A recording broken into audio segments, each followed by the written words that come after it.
और बाइबल में लिखा है कि खुदा का बंदा रसूल इस बात को कहता है कि मैंने ये सारी बातें आपको बताई कि मेहनत करके क्या करें, आप कमजोरों की मदद करें।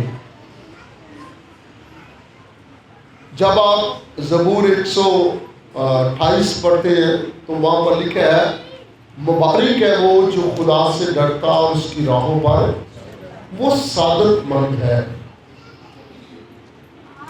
और उसके हाथ कंगाल नहीं होंगे। तो यहां पर बाइबल में लिखा है कि वो सादतमंद का मतलब है देने वाला। तो यहां पर रसूल कहता है कि मैंने तुमको सब बातें करके दिखाई कि इस तरह मेहनत करके कमजोरों को संभालना। दूसरी बात कहता है कि खुदा यीशु की बातें याद रखना चाहिए कि उसने खुद कहा कि देना देने से मुबारक है। यानी जो देने वाला हाथ है वो फुल है, मुबारक है। लेने वाला हाथ मुबारक नहीं है। बाइबल में बरकत दी गई है कि तुम कर्ज लेने वाले नहीं बल्कि देने वाले होंगे। तुम मांगने वाले नहीं बल्कि देने वाले होंगे। तो देने वाले होंगे मेहनत से कमाने वाला, मेहनती के हाथ कंगाल नहीं होंगे और वो देने वाले ही होंगे। आज शुक्रगुजारी जो है वो हमारी जिंदगियों के अंदर एक बहाली को लेके आती है। अगर हम देखें, साइंस इस बात को भी उजागर करती है कि जो बंदा शुक्रगुजार है उसके अंदर काफी क्वालिटी है। 3 बातें तो वो बताते हैं कि पहली बात, जो बंदा शुक्रगुजारी करने वाला है वो सेहतमंद रहता है। यानी शुक्रगुजारी करने वाला बंदा सेहतमंद होता है, क्योंकि वो जानता है कि बाइबल में लिखा हर बात में मेरी शुक्रगुजारी करो क्योंकि तुम्हारी बाबत खुदावंद की। ये बाइबल ने साइंस से पहले कहा है। साइंस बाद में बताती है कि शुक्रगुजारी करने वाला सेहतमंद होता है। दूसरी बात कहता है कि जो शुक्रगुजारी करता है बंदा, उसे नींद अच्छी आती है। यानी शुक्रगुजार बंदा अच्छी नींद सोता है। अगर आप शुक्रगुजारी करने वाले हैं तो ये बात याद रखें। तो साइंस भी इस बात को कहती है कि वो जो बंदा अच्छी नींद सोता है, आराम से सोता है। तीसरी बात साइंस के अंदर बड़ी जबरदस्त बात है कि शुक्रगुजारी करने वाला बंदा देने वाला भी होता है। वो लेता नहीं है, वो देता है। वो मांगने वाला नहीं होता। और ये बाइबल में पहले लिखा है, देना देने से मुबारक है। यानी जो शुक्रगुजार है वो मेहनती है और देता है, मांगता नहीं है। और उसके बारे में अगर हम देखें, एक मिसाल मेरे पास है और उस मिसाल के अंदर लिखा है कि कोई नबीना शख्स था और वो एक सीढ़ियों पे बैठकर मांग रहा था और उसने अपना कशकोल जो है वो अपने पाँव में रखा हुआ था और वो मांग रहा था और उसके हाथ में एक बोर्ड पकड़ा हुआ था और उसके ऊपर लिखा हुआ था कि खुदा के लिए मेरी मदद करें। तो वहां पर काफी दिन गुजर गया और किसी ने कोई मदद नहीं की। चंद सिक्के उसके कशकोल के अंदर पड़े थे। वहां से एक आदमी गुजरा और उसने देखा कि ये सुबह का बंदा बैठा है और इसके कशकोल के अंदर चंद पैसे, और जब उसने बोर्ड की तरफ देखा तो वहां पर लिखा है, वो मांग रहा था, कह रहा था मेरी मदद करे क्योंकि मैं देख नहीं सकता। उसने उसका बोर्ड पकड़ा और उसके ऊपर चेंज करके लिख दिया कि मैं इस बात के लिए शुक्रगुजारी करता हूं, काश कि ये दिन आज का मैं देख सकता। जब उसने ये लफ्ज लिखे तो बाकी चंद घंटों के अंदर उसका कस्टोर भर गया था पैसों से। हर गुजरने वाला ये सोचता था कि मैं तो खुशकिस्मत हूं कि खुदा ने आज का दिन मुझे दिखाया है, ये बंदा देख नहीं सका। तो वो शुक्रगुजारी उसके अंदर डालता गया, वो कस्टोर पैसों से भर गया था।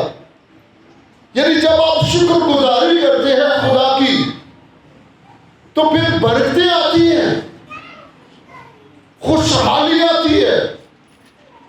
लेकिन खुशहाली आती ही तब आती है जब आप शुक्रगुजारी करने वाले हैं। आइए अब आगे बढ़ेंगे। आज क्या हम शुक्रगुजारी करने वालों में हैं या नहीं है? अगर लूका रसूल की इंजील उसका 19 बाब और उसकी पहली आयत से मैं पढ़ूंगा। यहाँ पर लिखा है कि वो यरू में दाखिल होकर जा रहा था और देखो ज़कई नाम एक आदमी था जो वसूल लेने वालों का सरदार और दौलतमंद था।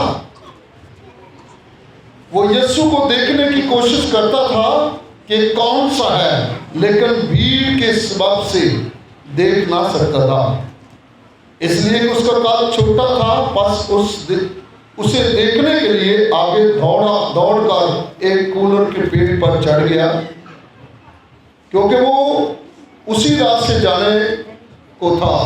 जब यीशु उस जगह पहुंचा तो ऊपर निगाह करके उससे कहा कि ज़कई जल्द उतर आ, क्योंकि आज मुझे तेरे घर जाना जरूर है। यहां तक हम देखते हैं कि ज़कई उम्र सीधा था। वो दरख्त पर उम्र सीधा बंदे के लिए चढ़ना बड़ा मुश्किल है। अगर हम किसी टीनेज बच्चे के बारे में बात करें तो वो तो जल्दी से भागकर चढ़ सकता था, लेकिन उसके अंदर की ये ख्वाहिश बताती है इस उम्र के अंदर उसने कितनी स्ट्रगल की। वो दौड़ा और दौड़कर यीशु से उस रास्ते में जाने से पहले वहां पर गया और एक दरख्त को देखा और उसके ऊपर चढ़ गया। ये उसके अंदर डिजायर थी, कोशिश की। आज हम कहते हैं कि छोड़े, हमारी क्या उम्र है, आप जाए, अब तो ठीक नहीं, आप चर्च से होके आ जाए।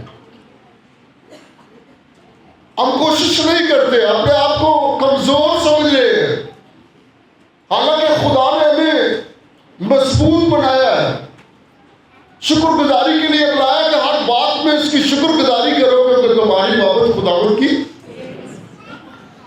तो यहां पर ये भागकर यीशु से पहले उस रस्ते में जो दरख्त था, कूलर का दरख्त, उसके ऊपर चढ़ गया। और बाइबल में लिखा है कि यीशु ने इधर उधर नहीं देखा, स्टेट उसके ईमान के मुताबिक देखा उसे। बाइबल में लिखा वो दिल और गुर्दों को जांचने वाला, किसी की परवाह नहीं की उसने कहा कहीं नीचे उतरा, आज मुझे तेरे घर में जाना। तो वहां पे शराब के आलम जो वहां पे लोग थे वो कहते थे ये ऐसा क्यों कर रहे हैं, इससे हमारे घर में जाना चाहिए था, ये गुनाहगार के घर में क्यों जा रहे हैं। बाइबल मुकद्दस में लिखा है कि उसके अंदर ये डिजायर थी, वो भरा हुआ था यीशु को देखने के लिए। वो बदलना चाहता था अपने आप को, वो चेंज करना चाहता था जिंदगी को, वो चाहता था कि मैं बदलूं, मैं भी जिंदगी को देखूं। वो देखना चाहता था जिंदगी को। आज हम जिंदगी को देखना नहीं चाहते। आज हम अपनी मजबूरियों को लेकर घूमते हैं, मसाइलों को लेकर घूमते हैं, और जो मसाइलों को लेकर नहीं घूमते वो खुशी के साथ खुदा के घर में आते हैं और इस गर्व से आते हैं कि मैं जाता हूं और उसकी शुक्रगुजारी करके आता हूं। और फिर इसीलिए गाते हैं मैं खुश होया जदों मैनू आखन लगे कि आओ यहोवा दे। वो खुशी के साथ भागते हैं खुदा की तरफ,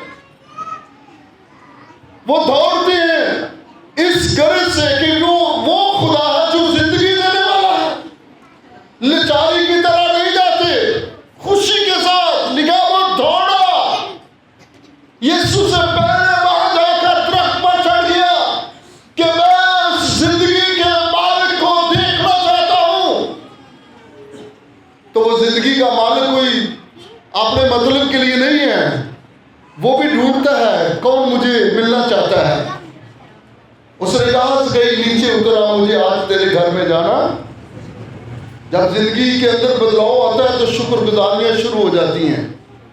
जब यीशु जिंदगी के अंदर आता है तो एक बड़ी तब्दीली आना शुरू हो जाती है। 6वीं आज मैं पढ़ूंगा। वो जल्दी से उतर कर उसको खुशी से अपने घर ले गया। देखा, उसने जल्दी की कोशिश की कि बड़ा शुक्रगुजार हुआ कि यीशु मेरे घर में जा रहे हैं। मैं कहता हूं कि ये खुशकिस्मती की बात है। बाइबल में लिखा है, मुबारक है वो जो मेरे भेजे हुए को कबूल करते हैं, वो मुझे कबूल करते हैं। आज भी लोग वो खुशकिस्मत है जो खुदावंद के लोगों को कबूल करते हैं, अपने घर में उतारते हैं। अगली आयत के अंदर लिखा है, 7वीं आयत के अंदर लिखा है, जब लोगों ने ये देखा तो सब बुड़बुड़ा कर कहने लगे कि वो तो एक गुनाहगार शख्स के यहाँ जा उतरा। ये लोगों की बात है, खुदा की नजर में नहीं है। खुदा शुक्रगुजारी करने वाले के साथ है, खुदा कबूल करने वाले के साथ है। खुदा आलम के साथ नहीं है। वो कितना इल्म रखता है, कितना पढ़ा लिखा है या कितना मालदार है, खुदा इसके साथ नहीं है। खुदा उसके साथ है जो दिल से उसकी शुक्रगुजारी करता है, जो उसे कबूल करता है। उसकी नजर में ये नहीं है ये कैसा शख्स है, कैसी जिंदगी थी, वो तो जिंदगी को बदलने आया है। और इसीलिए 8वीं आयत के अंदर कहता है, और ज़कई ने खड़े होकर खुदावंद से कहा कि ऐ खुदावंद, देख मैं अपना आधा माल क्या करता हूँ गरीबों में। तो हमने माल की किताब 20 बाब उसकी 35 आयत में पढ़ा है कि यीशु ने कहा कि क्या करा, देना लेने से। लिखा है ये मुबारक शख्स है जो ये कहता है कि मैं अपना आधा माल गरीबों को देता हूँ, और अगर किसी से कुछ ना हक लिया है तो उसको चौगुना अदा करता हूं। किसी से ज्यादा लिया है, नाजायज लिया है, तो मैं चौगुना देता हूं।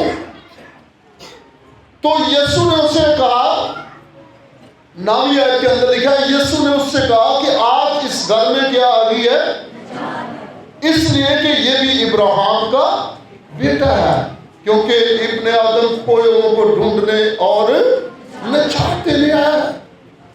आज शुक्रगुजारी एक ऐसी कुंजी है, आप अपने लबों को खोलना शुरू करते हैं तो यीशु आपके पास आ जाता है।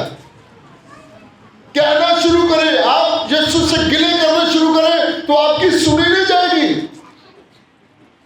वो खुदा जिंदा खुदा और शुक्रगुजारी के लायक है। लेकिन आसमान के नीचे जमीन के ऊपर कोई ऐसा खुदा नहीं है जो तारीफ और तमजीद के लायक खुदा हो, वो यीशु है। और उसकी शुक्रगुजारी की दौड़ा उसकी तरफ। और उसी सबब से यीशु ने से कहा कि आज इस घर में नजात आई है। ज़कई बदल गया। हालांकि वो चाहता तो वो पैसे ऐसे नहीं बांट सकता था। यीशु उसके घर में आ गया तो वो सब काफी है, लेकिन उसने कहा नहीं है, ये सच्चाई है। तो जितनी देर तक मैं उस सच्चाई पर खड़ा नहीं होगा, मैं नजात नहीं पा सकता। उसने फ्रॉक दिली से उसके निकाला, उस नजासत की जो करेंसी है उन पैसों को निकाल कर बांट दी। उसने कहा ये अब मेरे नहीं है।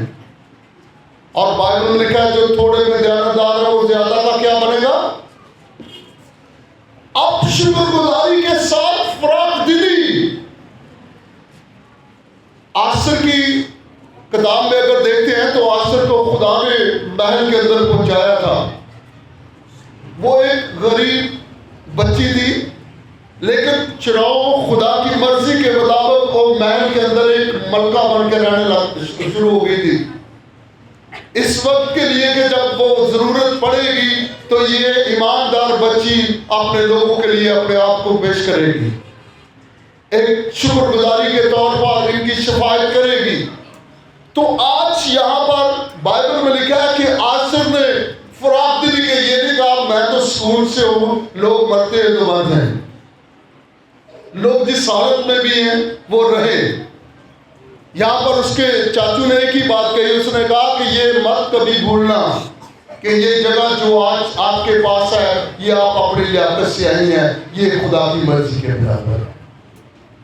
ये कभी भी ना भूले कि जो वकार, जो असलियत खुदा ने हमें दी है, जो काबिलियत हमें दी है, जो जिंदगी खुदा ने हमें दी है, अपनी लियाकत से नहीं, ये खुदा के फजल से है कि उस दिन को जब खुदा चाहे हमें इस्तेमाल करना, हम वहां पर इस्तेमाल हो। तो आसर को कहा गया, तो आसर ने कहा ठीक है मैं तैयार हूं। और बाइबल में लिखा है कि उसने एक बहुत बड़ा काम किया, यानी बादशाह के लॉ को रद्द करके वो बादशाह की हजूरी में चली गई थी और जाके कहा कि ये मेरे खुदाओं का मामला है और मेरे खुदा के लोगों का है जो मुसीबत के अंदर है। तो वहां पर बाइबल कहती है कि जो उसकी फराग दिली थी, उसकी वसासत से खुदा ने उसकी सुनाई की गई और बादशाह ने ऐलान किया कि ये सारी कौम जो यहूदी कौम है ये आजाद है आज के बाद। उसकी इस फराग दिली के स्वाद से वो सारी कौम आजाद होगी। अगर हम शरीयत की किताब देखें तो वहां पर लिखे ये एक छोटा काम नहीं है, कितना बड़ा काम हुआ था कि यहूदी शरीयत के मुताबिक इस दिन को जश्न मनाते थे। ये ईद का दिन मनाया जाता था और वहां पर लोग तोहफे देते थे, तोहफे एक दूसरे को देते थे कि आज के दिन आश्चर्य की वजह से हम आजाद हुए हैं, अब बरी हो गए हैं। आज तो हम कोई दिन भी याद नहीं रखते। बाइबल में ये कहा गया कि अगर सब्बत के रोज तो मेरे दिन को मुबारक जाने, अपनी खुशी का ताल्लुक ना हो, सारा दिन मेरे साथ मसरूर है तो मैं तुझे दुनिया की बुलंदियों में ले जाऊंगा। तो हम कितना ध्यान करते हैं इस बात के लिए।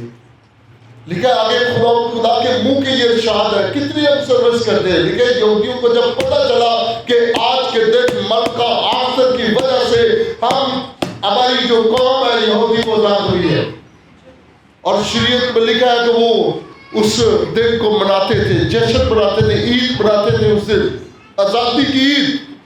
और उसी दिन लोगों को तोहफे देते थे, एक दूसरे को जो अपना गरीब गुरबा थे उनको मदद करते थे, तोहफे देते थे ताकि हमारे साथ वो बराबर हो। लेकिन हम सब कुछ पाने के बावजूद भी खुदा की शुक्रगुजारी नहीं करते, सब कुछ होने के बावजूद भी खुदा के लिए कुछ भी नहीं कर पाते। लेकिन दूसरी बात यहां पर लिखा है कि इब्राहिम और लूत दोनों एक इक्वल अमीर लोग थे, यानी जितना इब्राहिम मीर था उतना ही लूत मीर हो गया, और इब्राहिम की विसासत से ही लूत मीर हुआ था। अब यह जितना माल डंगर और माल दौलत था वो जितना इब्राहिम के पास था लूत के पास भी सेम था, लेकिन उनका जो माल था वो इकट्ठे नौकर चुराते थे और उनका आपस में क्लैश हुआ। तो इब्राहिम ने कहा कि ये अच्छा नहीं है कि हम आपस में एक दूसरे से झगड़े, बेहतर है कि तू दाएं जाए तो मैं बाएं जाऊंगा। वहां पर भी फराक दिली है, वो कह सकता था भाई मेरी वजह से आपको बरकत मिली है, तूने इधर नहीं जाना इधर रहना है, लेकिन उसके अंदर एक फराक दिली नजर आती है। कहता अगर तू दाएं जाए तो मैं बाएं जाऊंगा, अगर तू बाएं जाए तो मैं दाएं जाऊंगा, मुझे कोई इतराज नहीं है, तू चुन ले जौन सा शख्स आपको लगता है या वहां पर चले जाए। तो वहां पर लिखा है कि लूत ने एक अच्छी जमीन का इंतखाब किया, लेकिन इब्राहिम ने कुछ नहीं कहा, ने कहा ठीक है आपको ये अच्छा लगता है तो आप इधर जाए, जो अच्छा एरिया है वो मुझे दे। लेकिन बाइबल में लिखा है कि इब्राहिम उस फराक दिली के सबब से जब आगे जा रहा था तो खुदा ने उसे एक पहाड़ पर बुलाया और बुलाकर कहा इब्राहिम निगाह करके दे, ये मशरिक मगरब शुमाल जनूब ये सब कुछ तुझे मैंने दे दिया है। हालेलुया। यदि जब आप फराक दिल होते हैं तो खुदा आपको सरफराज करता है, खुदा आपको बरकत देता है। खुदा आपको ये नहीं है कि आपके पास कम हो जाता है, अगर ये नहीं है कि अच्छी जमीन लूत ने ले ली और इब्राहिम के पास अच्छी जमीन लिया तो इब्राहिम कमजोर हो जाएगा, लेकिन उसकी फराक दिली थी। ठीक है अगर ये आपको अच्छा एरिया लगता है तो हम ले, मैं इसमें खुश रहूंगा, खुदा में शुक्रगुजारी करूंगा। जब मैं आया था तो खाली था, कुछ भी नहीं था मेरे पास, सब कुछ खुदा ने दिया और वहां पर भी मुझे देगा। कहा इब्राहिम मशरिक मगरब शुमाल जनूब सारी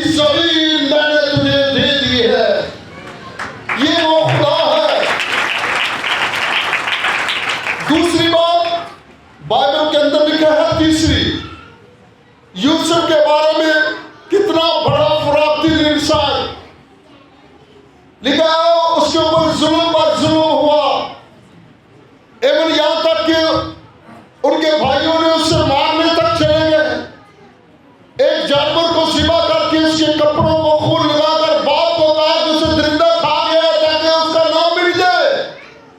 बाप याद ही ना रखे, उसके बावजूद जुल्म पर जुल्म सहता गया, बिकता गया, फरौन के हाथ चला गया। 13 साल तक वो नाजायज कैद के अंदर रहा, लेकिन वहां पर भी कोई शिकवा नहीं है। शुक्रगुजारी करता है, क्या तेरे हाथ में सुख पाऊं और दुख न पाऊं, उस ईमानदारी को अपनी जिंदगी में से जाहिर करता रहा, शुक्रगुजारी करता रहा, फरमाबरदार रहा और फराबदिल है। कोई दिल के अंदर ऐसा बोझ नहीं है कि मैं जुल्म के बदले जुल्म करूं। और या आगे जाके देखते हैं कि जब वहां से उसने निकला, वहां पर फरौन के ख्वाब की तबीर करने के लिए, तो वहां पर जो उसका दान पसीर, जो उसके जो फरौन के करीबी साथी थे, उनके बारे में लिखा है कि उनके ख्वाब की तबीर की और उससे रिक्वेस्ट की कि जब आप दोबारा आप वहां पर फरौन के नजदीक जाए तो मेरा जिक्र जरूर करना कि मैं नजायज यहां पर हूं। बाइबल में लिखा है वो साइलेंट रहे, उन्होंने कोई बात नहीं वहां पर की और उसने एक दिन भी शिकवा नहीं किया, फिर भी वो वफादार रहा। लेकिन उसकी उस वफादारी और फराबदिली जो बर्दाश्त करके उस कैद मुश्किल के अंदर रहा, बाइबल में लिखा है कि खुदा ने फरौन के दिल में डाल दिया कि वो यूसुफ को बुलाए। यानी जो काम आप नहीं कर सकते, आपकी ईमानदारी, फराबदिली और शुक्रगुजारी आपके लिए करेगी। लेकिन अगर आप इनमें से किसी का पार्ट ही नहीं है, कुछ कर ही नहीं पाते, तो हमारे लिए कोई बंदा बोलने के लिए तैयार नहीं है। यूसुफ के लिए कोई बंदा बोलने के लिए तैयार नहीं था, लेकिन उसकी फराबदिली और उसकी वो ईमानदारी थी जो उसने नाजायज कैद काट रहा था और खुदा ने उसकी विसासत से उसे फरौन से थोड़ा कम दर्जा बल्कि एवन हाकिम वहां पर मुकर्रर कर दिया। और वहां पर लिखा है कि उस फराबदिली के सबब से उसने फिर जुल्म नहीं किया अपने भाइयों पर। आज तो बदले के अंदर अपनी खानदान खत्म कर लेते हैं, लेकिन उसने कोई बदला नहीं लिया। जब उसके भाई आए तो उसने वहां पर लिखा है बदला नहीं लिया, उसने अपने साथ बैठाकर खाना खाया। ये उसकी फराबदिली है। हालेलुया। अपने दुश्मनों से प्यार करना, अपने मुखालिफों के बारे में अच्छा बोलना, बाइबल में लिखा है ये उसकी फराबदिली थी। उसकी फराबदिली के सबब से खुदा से सरफराजी पे सरफराजी देता गया और वो बुलंदो बाला हुआ। ये तो हमारे लिए एक नमूना है। आज खुदा हमारी जिंदगियों के अंदर सरफराजी चाहता है। खुदा हमारी जिंदगियों के अंदर सरफराजी देखना चाहता है, फरमाबरदारी देखना चाहता है, शुक्रगुजारी देखना चाहता है। खुदा चाहता है कि मेरे लोग शुक्रगुजारी से भर जाए। आखिरी आयत में पढ़ूंगा, बाइबल मुकद्दस में लिखा है रोमी 8 बाब उसकी 28 आयत के अंदर, यह बड़ी खूबसूरत आयत है। लिखा है और हमको मालूम है कि सब चीजें मिलकर खुदा से मोहब्बत रखने वालों के लिए भलाई पैदा करती है, यानी उनके लिए जो खुदा के इरादा के मुआफिक बुलाए गए हैं। यानी जो बुलाए गए हैं, बाइबल में लिखा है ये सब चीजें मिलकर, मुश्किलें, तंगियां, बीमारियां, रुकावटें, ये सब मिलकर खुदा के लोगों के लिए मिलकर भलाई पैदा करती है। आज जरूरत है हम इन मुश्किलों की तरफ ना देखें, बल्कि उस बरकत की तरफ देखें, उस वफादारी की तरफ जो खुदा हमसे तवक्को रखता है, जो उम्मीद रखता है, जो खुदा चाहता है। आज हमने ईमानदार लोगों की जिंदगी के अंदर देखा कि किस तरह उन्होंने जिंदगी यहाँ पर गुजारी और खुदा ने उनको कैसे सरफराज किया।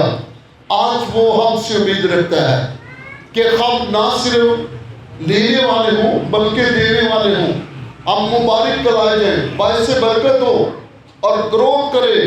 और लिखा है हमारी ये ग्रोथ दूर और नमक की माने चमके। खुदा में शाइन करना चाहता है, खुदा में संभालना चाहता है, खुदा में कायम रखना चाहता है। हम खुद मायूसी के आलम में गिरे हुए हैं, हम खुद तारीकी के अंदर हैं। जब हम इससे निकलेंगे तो हम अपनी जिंदगी से शुक्रगुजारी और फराग दिली स्टार्ट करेंगे। खुदा सबको बरकत दे।